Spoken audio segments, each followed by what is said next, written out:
How do you know what is clutter in your house? What should you keep and what should you toss?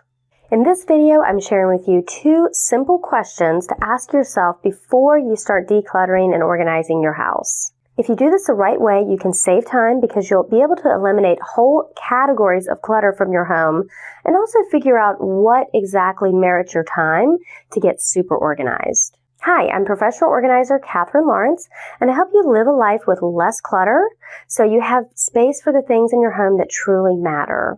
In this video, I'm sharing with you the first step in the organizing process. There are 6 steps total, and you can get your free organizing roadmap in the description below, and that's going to outline all 6 steps for you. I've been organizing homes for 15 years, and the sheer volume of possessions never ceases to amaze me. What happens over a lifetime is you add more hobbies, activities, your size changes, your job changes, your kids grow up.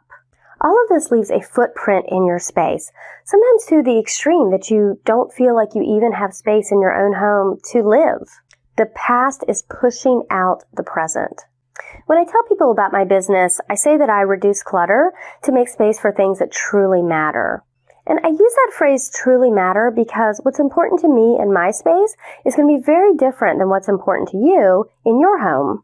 Your prized possessions and the things that you need to live your best life are not going to be the same as the things that I need. Things in your home should support the activities that are most important to you. The things that do not support your best life are clutter. My job as a professional organizer is to find out what matters most to my clients, then help them remove items that don't align with living their best life and create space for the things that are truly important.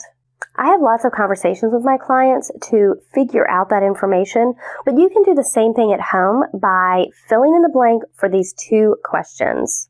I want you to finish this sentence. It is important that I make space in my home for... I also want you to finish this sentence. I do not need space in my home for... Journal, make a list. You can come up with 5, 10, 20 responses to these questions. If you have a copy of my workbook, you can just fill in these pages. You'll also see examples from my list of what matters to me in my space. Try this out for yourself and let me know in the comments below what activities are most important to you and what activities you can eliminate from your home. That is the clutter that we want to get out of the way so you can live your best life. Thanks for watching. Discovering what matters most is the first step to getting your home decluttered and organized. To see all 6 steps, click the link below and get a free copy of my home organizing roadmap. And subscribe to this channel for more decluttering and organizing videos.